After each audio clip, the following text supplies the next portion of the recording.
system. So we don't really have a separate way to dispose this compost or even create that separation. So now that we've kind of talked about a few of the issues, one of our solutions, I guess, or proposals was composting. So we've done a little bit of research on the benefits of composting.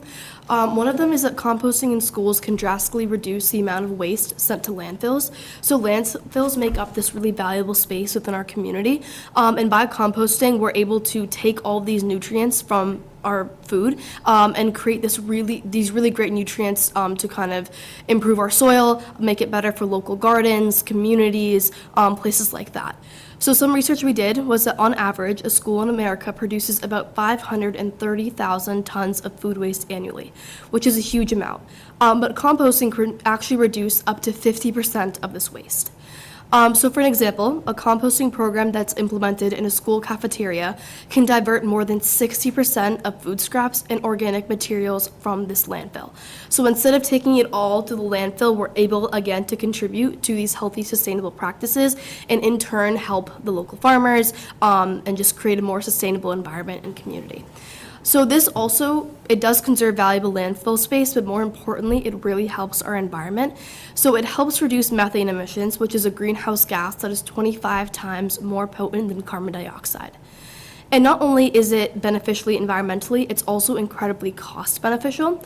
So we've done some research and we've seen that schools that introduce composting have been able to report reductions in waste disposal expenses by 20 to 40% because they're bringing this waste to the landfills. There's a lot less waste volume, and they're also not required to pick up this waste as frequently. So how exactly can we implement this program at Walpole High School? The first and foremost step would be creating a division of bins, like I mentioned earlier, which we're currently lacking. So this would consist of a creation of 3 bins, a recycling bin, a trash bin, and a composting bin. I'm sure most of you are aware of what exactly belongs in the 3 of these bins, so I won't go into detail, but one important key thing to note is that in the compost bin, you can quite literally put any type of food scrap. So this can be boiled food, raw food, vegetables, anything that's not plastic or has any sort of non-edible component can go into the compost bin. Anything that's has the ability to decompose or anything that we don't want to eat that's on our trays can go into this compost bin. So we've done a little bit of research on how exactly we can outsource this composting if we don't want to do it within the district. Because in order to have scalability, we feel that it's important to have an outsourced company where we can take our needs to. So Black Earth Compost is a company which is the leading full-service compost company all over New England. So they are in states like Massachusetts, Rhode Island, and New Hampshire. So essentially what this company does is that they provide us with bins to collect our food waste, and then they pick up these bins periodically throughout the week based on each school's needs. They have successfully set up composting programs all over Massachusetts towns, some of our neighboring towns like Quincy, Lexington, Melrose, and even Sharon. So it just shows that this is completely something that we can also implement at Walpole. So after we'd done a little bit of research on Black Earth Compost, we wanted to see what the pricing breakdown might be like. So based on the experiences of other towns, approximately a 1,000 student population fills about 2 toters per day. And they say that most ideally is a twice-a-week pickup. And we actually talked to Black Earth Compost. We emailed them for an estimated cost or quote for their services. And they said that they needed a little bit more information. So for example, what type of trays do we use? How much waste does Walpole High School, do they need to pick up on average? But it's definitely something that we can look into, and we think that Black Earth Compost would be an incredible service for Walpole to utilize. Next, we wanted to talk about, in terms of implementation, how can we fund for composting? These are just a few ideas we came up with. One of them is the Walpole local initiatives. So maybe there are community grants, maybe there are local businesses that do community grants, maybe there are even environmental groups within Walpole that can help with this. And whether they're holding fundraisers or they're just overall raising awareness, this is a great opportunity for us to utilize. Another one that we read about on the Black Earth Composting website is a school referral program. So for every household that signs up for composting and enters Walpole High School in the referral field, the school earns a $10 credit towards their composting program. So not only is this great for Walpole High School, it's also really great for communities because our families get to learn more about composting and they can create a more sustainable future within their household as well. Also the PTO, so we've read that a lot of schools have funded composting through their PTO, whether that's organized events for fundraisers or overall just raising awareness about this opportunity to a lot of families is something that we think would be really important and useful. Also the school budget, so maybe readjusting the internal allocation for waste disposal. So as we kind of mentioned earlier, composting can decrease the amount of waste costs necessary. So maybe taking the money that's saved already from the waste disposal and adding that, reallocating that into the composting budget. And we've also seen some grants online from the Massachusetts Department of Environmental Protection that could be helpful as well. So there's a multitude of benefits that this has for Walpole, and one thing that Dr. Goff and I were discussing during the superintendent student cabinet meeting is our Walpole High School green team. So we used to have a green team, but sadly, as the juniors and seniors who ran the team graduated, the team kind of disappeared, and we don't have one currently at the high school. But this initiative goes very well with the Walpole High School green team, so they could also help support it, and we could work towards creating a more sustainable future within Walpole High School, but then the green team could also work on expanding this and raising more awareness. So some other benefits Sonia will discuss. Yeah, so just re-summarizing some of the benefits is that composting, as opposed to landfilling, we can reduce carbon emissions by over 50%. So again, that methane greenhouse gas that we were mentioning earlier. And it also just reduces the amount of matter that makes its way into our waste stream by composting. And then finally, something that we think is the most important is that we're training the sustainable thinkers of the future, because all initiatives start at the local level. So it's important for us to take this local change and really expand it to the state level, because being residents of Massachusetts, one of the most progressive states in terms of climate change, it's important that we reflect these same values at our local level, and we believe that Walpole is more than capable of implementing these changes. Thank you so much. Any questions are welcome. Very much. Strong work. Questions or comments from the committee? Mrs. Gallivan. You guys are amazing. Seriously, what you put together and the way you presented it is fantastic. I'm really excited about a student-led idea like this. I think it's super, super important. I'll be more than glad to help you to make a couple of connections. I was thinking about, you mentioned the budget that we have for disposing of waste. It's growing at a rate that we don't want it to grow at. And the Walpole Director of Health, Melissa Ranieri, is very, very user-friendly, very, very approachable. She has a committee that's called the Waste Reduction Committee. And I printed out their next meeting, so because I think that they would be very interested in working with you. I know that the select board is also looking to try to control the cost. So I think that meeting with them, and then the third person that comes to mind is our food service director, Maria Hall, because unfortunately, Maria has been so busy that she might need, us to put it off a little bit. But to me, well, I guess there's two things. She's very, very interested in being community supportive. But since we're doing so much of the food production over at the middle school, that's another place that I know that we've built in composting sites, bins there. I don't know whether they've gotten it off the ground yet, but when I compost in my backyard, and I like this black earth stuff because they take more than I can put in my backyard. There's a difference I was learning, so that's a good thing. But I think that talking with Maria Hall would also be useful. I think you're onto something really big, and I don't put it past you guys for going statewide. I think you're going to do some good things. I really do. I have one question. Sonia, by any chance, do you have a brother named Faraz? Yes, oh my gosh. I met you when you were an infant. Because, yes, Wow. my daughter Annie was friends with Faraz at Fisher School, that's and I was friendly with your mom. I had a feeling about age-wise, we might have, so yeah. cool. So good for you. Congratulations, you. you've done some great work. But I'll share this with you, and I'll be glad to help you. Thank you so much. No, she's really opening up the pocketbook. It's great.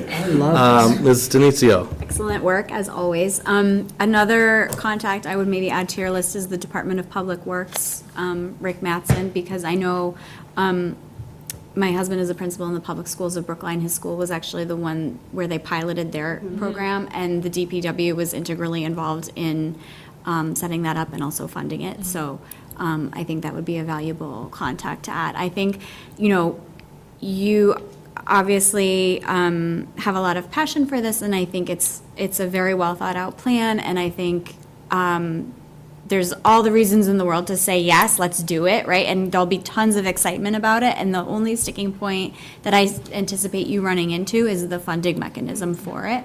And so I think we can definitely support you in whatever information you might need about waste disposal that the school department can provide, or, that the food services budget, how that relates.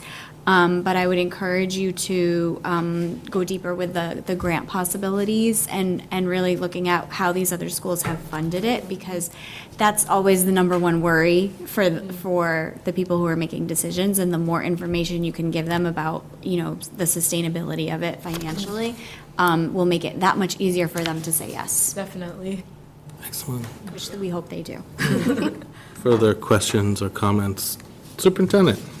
And I know we talked about this at the cabinet, and that's something that we can continue to work on too, with the small group of interested students. I do agree with Nancy, and I know that, starting at the high school is great, but I also like the point about the middle school, because when you start something at that age, it becomes just, you're natural, and they'll continue it through high school. It's almost like when we used to see it a while ago when we had environmental ed, right?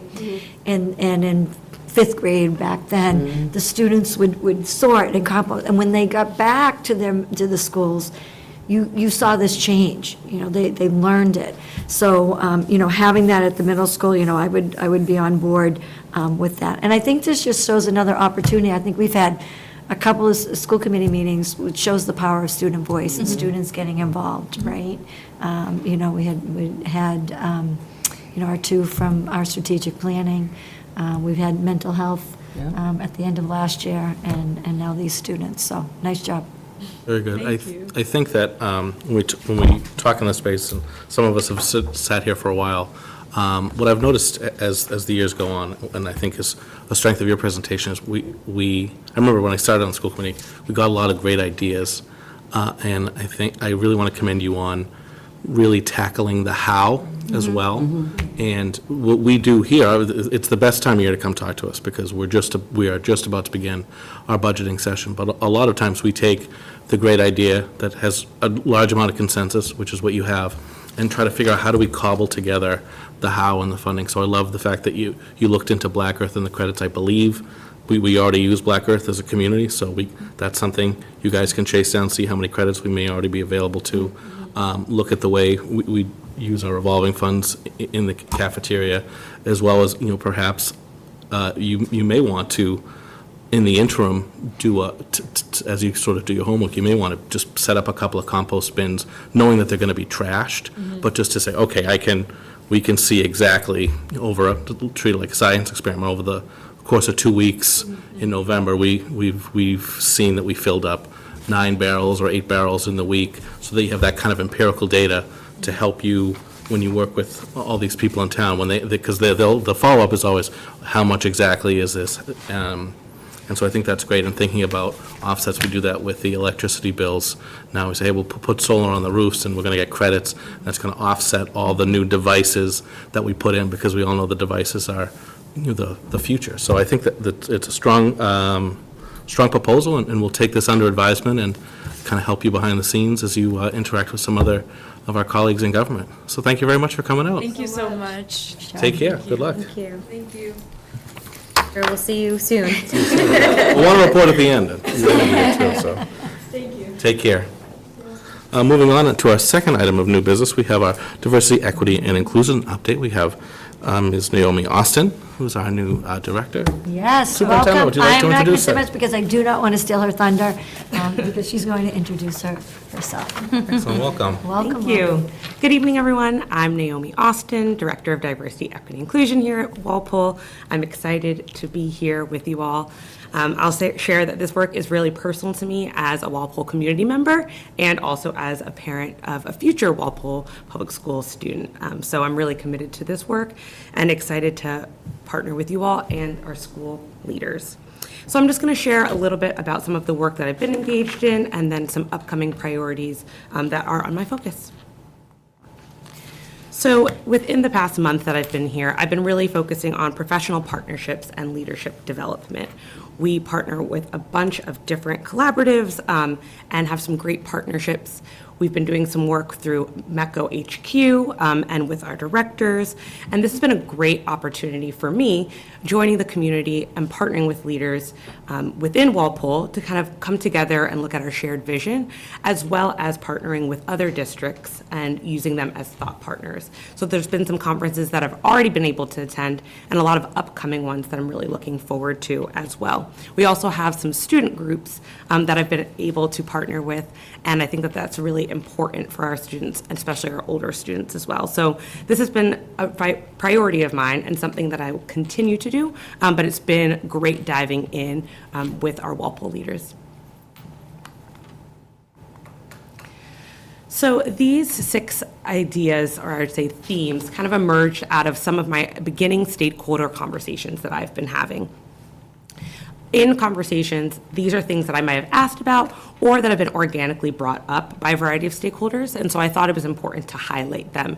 And these all, we've been talking about how we can focus on these different themes, but also connect them to our equity work.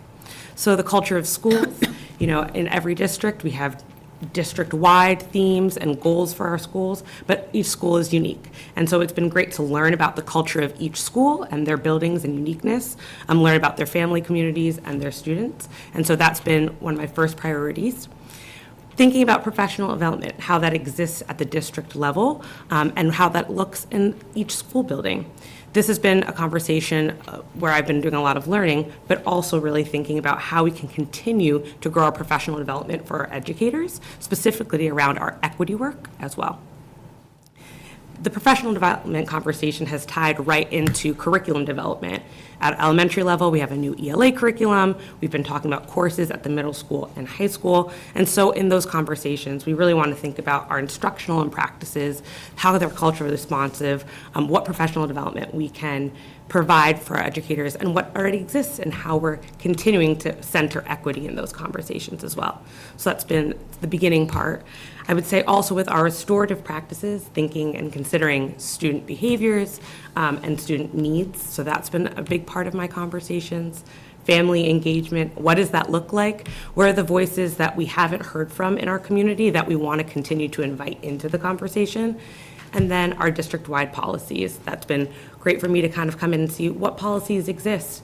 I've given a lot of feedback around the things that have worked and things people are hoping to see more of. And so these are just kind of some of the learning conversations that I've been engaging in, but that I thought would be important to highlight. And as I develop my entry plan and some goals, I'll be using these as my foundation.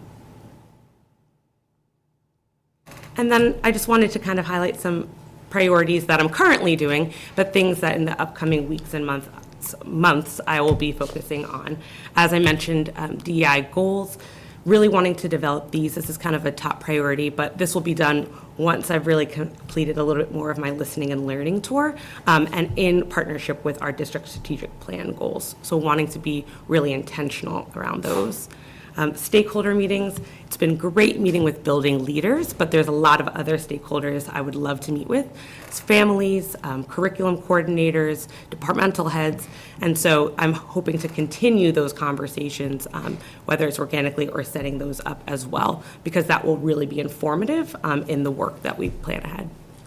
school visits. That's always my favorite part of the work, is getting a chance to be in buildings. And so I'm really committed to visibility, but also wanting to build relationships authentically and building those relationships, not just someone who comes in or supports when there's a need, but also someone who's around the buildings. So I've been working with principals to set up times for me to come, and I plan to do that throughout the duration of the year, really building that relationship. And our equity committees, we have an excellent equity task force that's existed for several years, and I've gotten a chance to meet with them and gather some feedback through forums and in-person conversations around what is the continued learning that you've been hoping to receive more of? What work have you already done? And they've been great thought partners and leaders in sharing about the work in their buildings and across the district. But I'm also hoping to provide more district opportunities for us to have some advisories and committed groups that are pushing this work. So I would love some new voices and some new opportunities as well. So these are the current priorities that I'm kind of focusing on, but I really thought it was important to kind of share them with you. And so you kind of saw a little bit of a snapshot of what I have in my brain over the past month and looking ahead. I also thought it was just important to name that we have also welcomed a new METCO academic liaison at the middle school level, Courtney Saunders, and we also have a new transportation monitor that we've welcomed to the METCO team, Felicia Van Allen. So there's several of us who are new and some returning members, so really excited to welcome them aboard as well. Thank you. Excellent. Thank you very much. Any questions? Welcome aboard. Questions or comments from the committee? Ms. Rogers? Hi. Hi. Welcome. Thank you. Just a few things that I really liked hearing, with your speaking, partnerships, listening, learning. Like, it's such a great way to come into a position, being a sponge and an open book to feedback. And I think something that I really liked hearing is your work with curriculum, and that, like, I think that I often think of DEI work in like this social emotional piece, but I think the curriculum piece is so important, especially with the ELA and the new curriculum we have, and hearing community members, like, is it really tailored to having a DEI piece to it and really being thoughtful in that. So I love that you are like right on board, right with it, and working on that. I think that is wonderful, and it gives me peace of mind to know that, like, you're hands-on in it, looking to make sure that faces are seen, people are represented. So thank you for your good work. Other questions or comments? Ms. Gallagher? I just wanted to say welcome also. We've also sort of, struggled isn't the right word, but we've often turned over different ideas in terms of family engagement. Is there anything that strikes you right off the bat from your sort of initial experiences that you would like to see us be paying more attention to? Yeah, I think what's really interesting is that there's a variety of different families that are part of Walpole, whether it's through our METCO families, thinking of families that are in the ELE department. And so I think that there's a lot of great things that exist for families, but I think that sometimes from my conversations, it comes off that some families may feel like they're not included, or conversations around how do we make sure that all families know that they are included, and bridge some of those connections. And so I think that there are some great folks who are brewing some ideas and have some things planned for ways that we can mix our students and invite families to it, showcase different cultures and pieces of community. I know that there's things like some of the multicultural dinners and things that have existed already, but I think it's something that, there's multiple layers to it. And so I would say that there's already some great work being done, and in some of the conversations, we're already thinking of what more can we do. And I really think we need to hear from the families, hear from them. What do they want to see more of? What do they feel is working for them, or may not be working? Whether it's access to timing, the way that we, the time that we offer something, or if we miss it, how do I access it? Is it accessible language-wise? And thinking about the forms and things that we send home. So I think that there's multiple layers, but I think that there's some great work already being done on it and some big conversations right now. Good, well, welcome, and don't be afraid to send ideas our way. Like, you might be on the agenda for tonight, but just share your ideas with us. Thank you. Thanks. Other questions and comments? Just, if you don't mind, just piggybacking on that.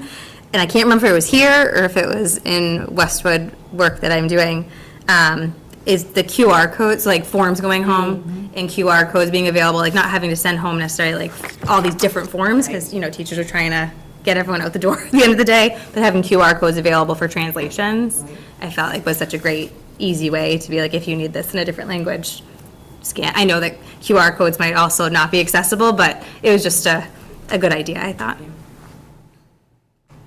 Ms. Venezia? Welcome again. So happy to have you here. And I didn't think we were going to have you with us for a couple of more months, so this is a pleasant surprise that you're here. This might be a premature question, but you talked about development of DEI goals and creating them in alignment with a district strategic plan.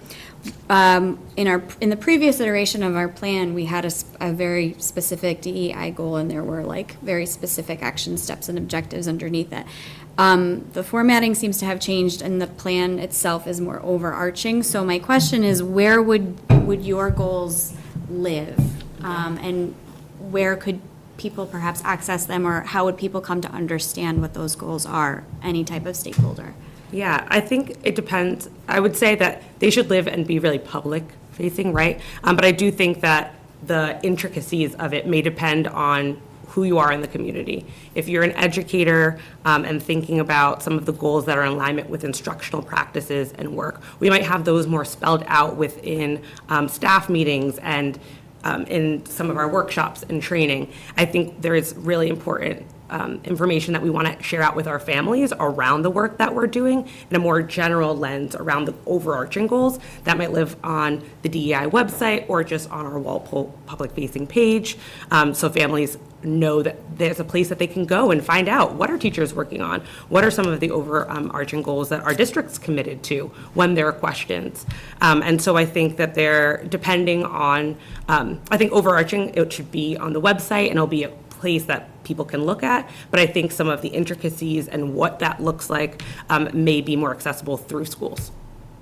Yeah, I think that visibility is so important because I think DEI can become a catch-all term. People think they understand what it means and perhaps don't, or think it is narrower than what it is, or, where does it fit within what we do in Walpole Public Schools? The answer is everywhere, right? It infuses all of it. So that visibility that will help people understand, what it is that we're trying to do and how it's benefiting all of our students and all of our staff is going to be critical. One other teeny tiny suggestion for outreach for family engagement would be the school PACs, because the PACs are developing and organizing and putting together lots of family events. And it's a lot of hard work, and people are volunteering and don't always know how to break beyond the people that are right at the surface to get that information, right? So that would be another suggestion, and I will echo Nancy's sentiment that you are welcome to reach out to us and ask for whatever support you need at any time. Thank you. I will definitely take you up on that. Good. Anything further? Well, as our colleague in public service, as well as our neighbor, we're here and excited to work with you. So thank you for coming. Thank you. Nice job. Moving on, we have out-of-state field trip requests for an alternative trip placement. We have Ms. Sue Wick, recent recipient of a soon-to-be brand-new science classroom. Very happy. Already planning. Excellent. And cleaning. So you had a trip scheduled to Rwanda in February of 2025, and some extenuating circumstances, so you have some other options for us to Yes, consider. so obviously they were having a Marburg, or they are having a Marburg outbreak in Rwanda right now. So we wanted to take action early, and not leave it to the last minute. So I collected data from the families that were traveling, and there was an 87% desire to change the trip. So we are going to activate the EF Peace of Mind agreement, which allows us to change destinations. So over the last week or so, I've been working with EF to see what our options are, and we put together a list of places, and just over the last couple of days, I put that list out again to get feedback from the travelers and their families, and we've narrowed it down probably to 2 places. So we have the favorite place, I think, right now is a trip to Belize, conservation from ridge to reef. It is not a community service trip like the last trip was, but it is a STEM trip. So it will involve quite a lot of science.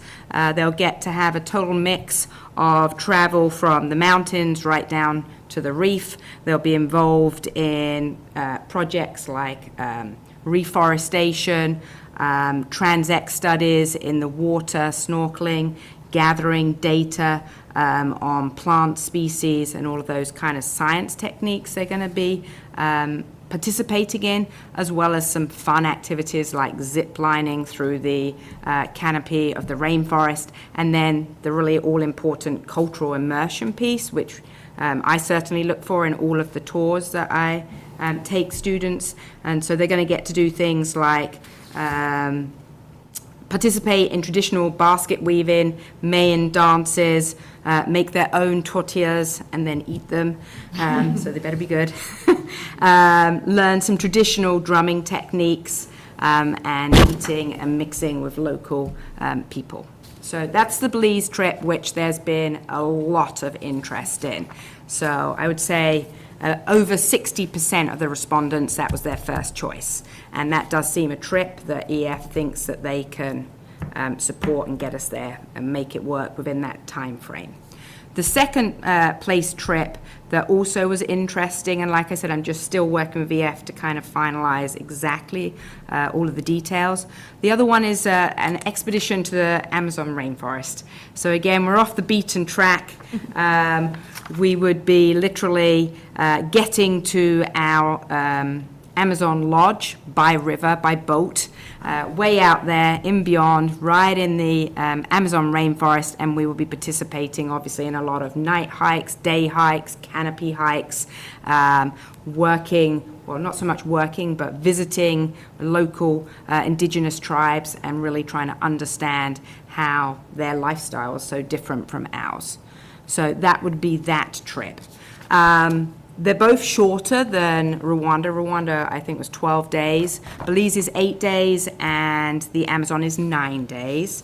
They are both less expensive than the Rwanda trip, which was a request that I'd heard back from the survey. So I only offered trips that were equal to or less than. And both these trips are a very similar price, within about $100.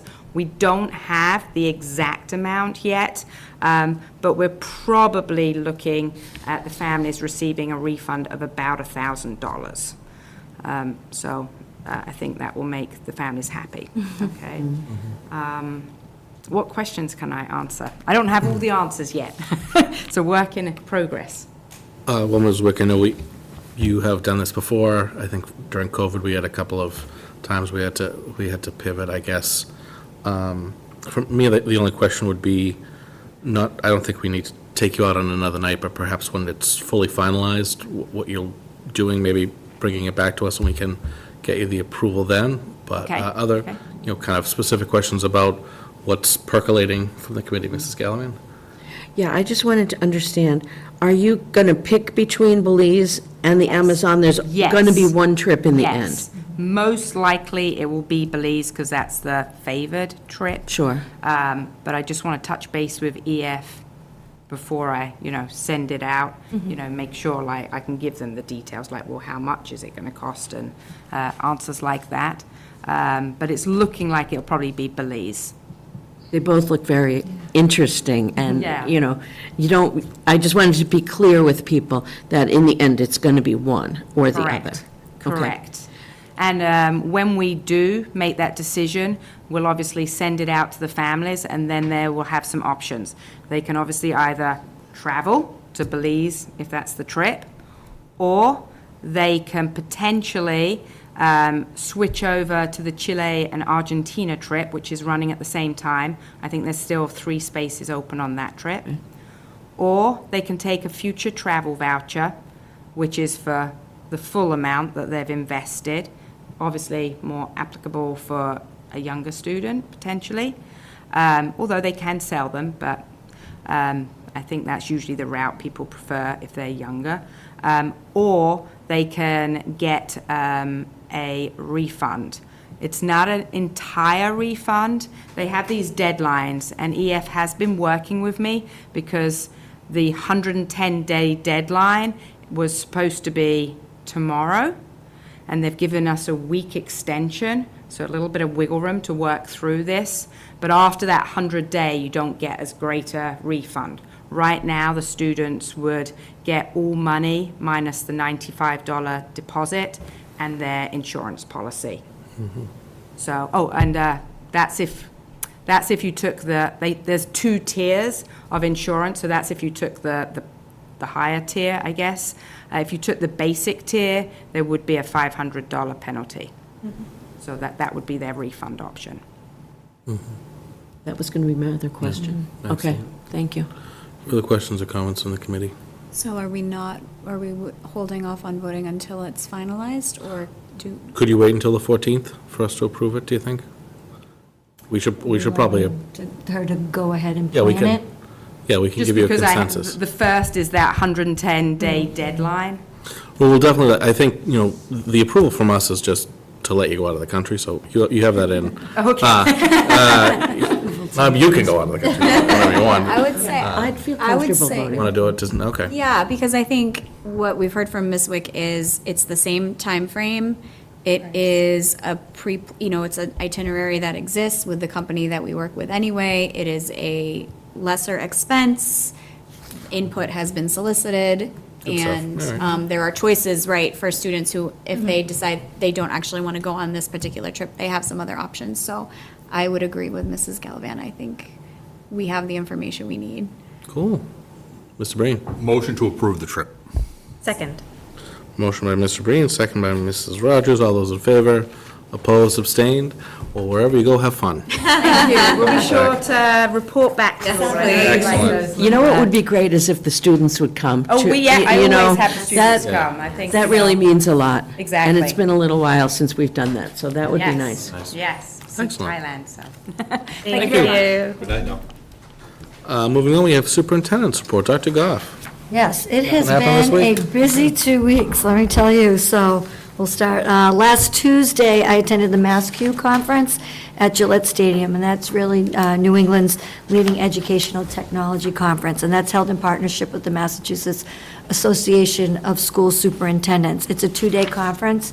I attended on Tuesday, and it really featured some valuable sessions of many of our technology support specialists and our digital learning coaches attended, but we had many of them that actually presented at this conference. And I just want to give a shout out to them. BJ Burke and Kim Farley, they both presented Sharing Student Voices with Multimedia Tools. Lindsay Morris, her session was entitled Got STEM, showcasing the STEM at the elementary schools. Tom Reeve, Rethinking AI, Challenges and Assumptions in Crafting a Future-Ready Classroom.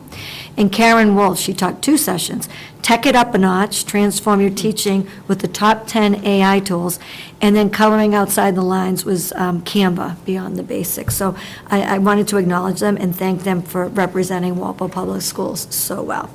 Last Thursday evening, if you remember, we had our Finance Committee meeting to lead up to town meeting, and since it was held at the middle school, Mr. Fisher and I were able to give a tour to our FinCom members at the meeting, and thanks to some of our school committee members for helping me out and getting people to where they need to be. Others will have the opportunity for tours at our ribbon-cutting ceremony next week.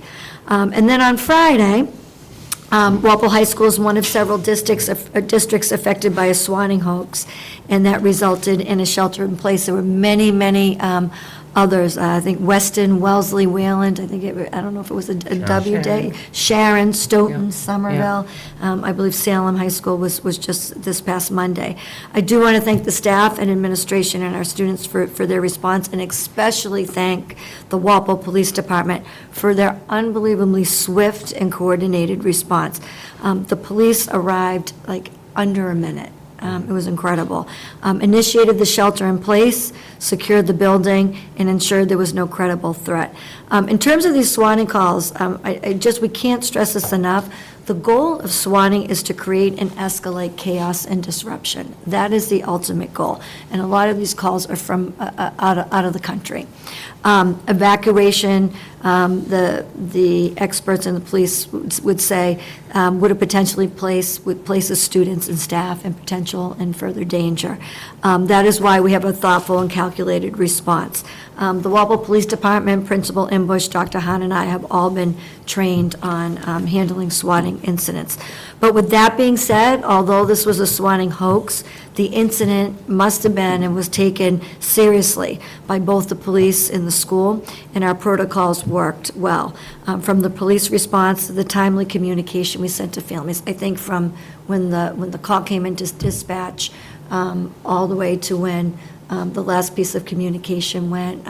Walpole High School was obviously first in line for their communication to their families and students, and then the rest of the Walpole Public School community. I think that was all in a matter of 30 minutes, a time frame. Additionally, we held a very thorough debrief with our administration and the entire Walpole Police Department involved on Monday, identifying areas for continued growth and improvement. Despite the overall success of everyone's training, we look at what went well, and then we also take a look at how can we be even better and how can we improve. I also held a meeting with our entire leadership team as well, because although these tend to be targeted at high schools, they don't come into the high schools, they come through the police department. It's really important that our whole leadership team be able to have some discussions and be aware of this scenario in terms of the swatting hoax. Spoke to my superintendent cabinet. I debriefed with them. And speaking of the superintendent cabinet, we had, as you heard from one of our students, we held the first meeting yesterday, Wednesday, and it was so great to see the energy and enthusiasm. I mean, they are really holding me to task. Active participants, really looking at the bucketing thing and themes. I'll send something out to them next week with another Google form of where they really want to focus some of their areas. We talked about any type of training they would want, just like we had training last year. I even offered them if they want to get a look at the middle school. They asked some questions about the high school renovation projects. The seniors were like, oh, even the juniors. But it is a great group, and I do appreciate the coaches because a couple of students, after we left, they said, can I get a pass to the sports? And I just said, who is your coach? You tell them that. Dr. Goff said, you're good. That's your pass. And they've all been great. So I really appreciate that. Town meeting recap on Monday night. We received the funding for the 2 modular classrooms at Boyden Elementary School and the high school renovation project were both approved. These investments are crucial for maintaining and enhancing the learning environment for our students. We are so grateful to our town meeting members and the community for their ongoing support. And last night, as was mentioned from our student report, James, was our multilingual learner family meet and greet dinner at Walpole Middle School. Very well attended. Thank Jill Kimball, our ELE teachers, Dr. Hahn and Mr. Connor for their attendance. We had some wonderful feedback from our families about the importance of the program and the warm welcome they received from the Walpole Public Schools. It was great. As Joe Kimball said, the sentiment of feeling welcomed and heard seemed to be echoed throughout the evening, which is a testament to the contributions of all members of the Walpole school community. MCAS reports, they were mailed home this week. I know it's like a little bit of snail mail, but they will get them. Should get them next week. I just want to remind everybody about literacy screening. Our elementary school principals shared in their e-notes that we continue to provide literacy screening for all our students in K through 3. although Mass regs say at least twice a year, and 1 through 3 were three times a year. And it makes it possible to see if a student is at risk of developing reading difficulties, and including the risk of dyslexia. So it doesn't diagnose it, but it does help us understand where students may need additional support to be successful readers. So following the assessments, what happens is a team at our school reviews all the students' results, and then if a child falls significantly below benchmarks, the staff will contact those families to discuss how we can support their child. And then there are academic support teams at each school that review the results and gain insight. And we have, Dibbles and iReady. So we do assess the 4th and 5th graders 3 times a year, too. So this just isn't K through 3. It's just not considered early literacy screening, right? When they get there, we're looking. If there are any questions about this process, please don't hesitate to contact their building principals, the ELA coordinator, Shannon Finley, or Assistant Superintendent, Dr. Hahn. Fields Leach, scholarship, right? And Rogers and Conde applications. Thursday, Mary, is the last day for that. And please, for families to check their principal e-notes for parent-teacher conferences.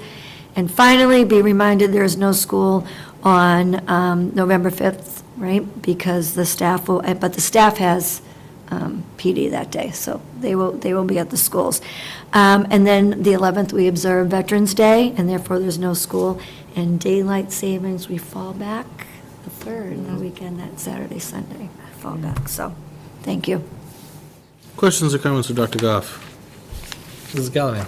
Just talking about the superintendent cabinet and the fact that the swatting incident happened so recently.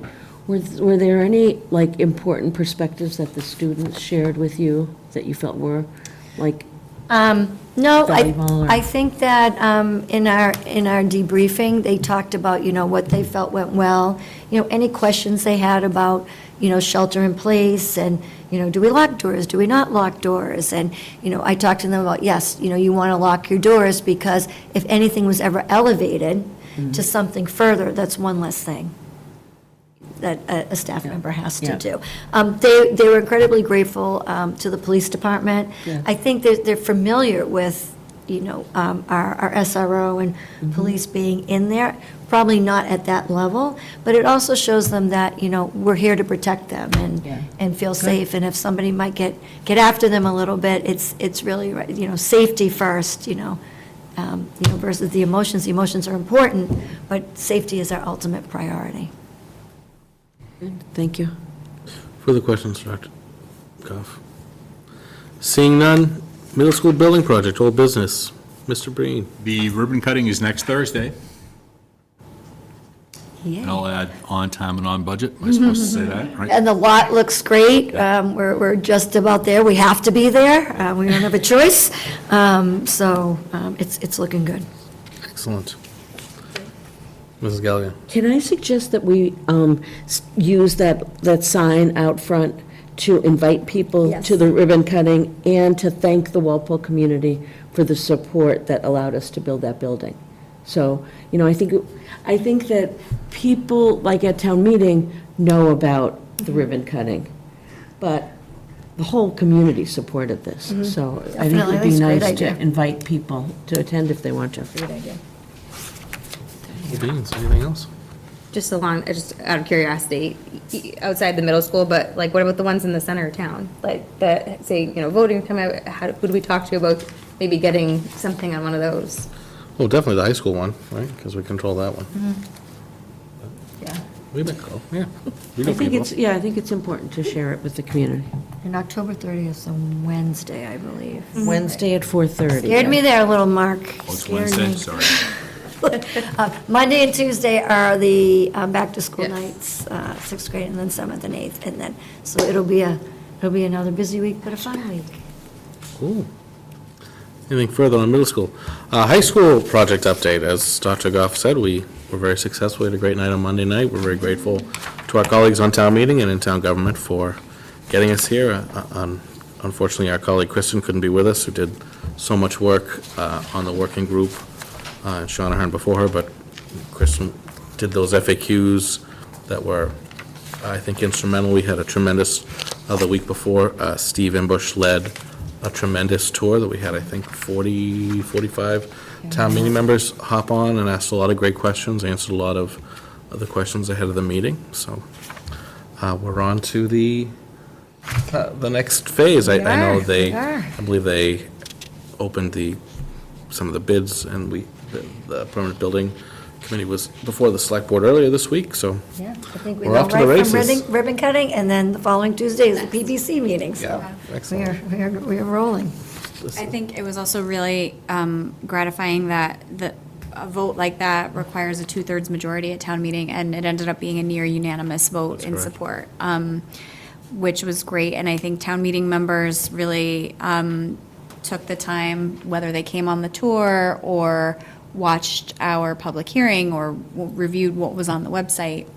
It was clear that people were trying really hard to understand, and there was, some members vocalized how appreciative they were that we were working within the confines of the town budget to get this project done, because we committed to that, about not doing an override. And so I also think that the success of the middle school project Job of working within the budget, but there's a lot of money there. And, I would just vocalize the fact that it's going to be a question that comes from the school committee fairly regularly, is when can we transfer some of it towards the equipment budget?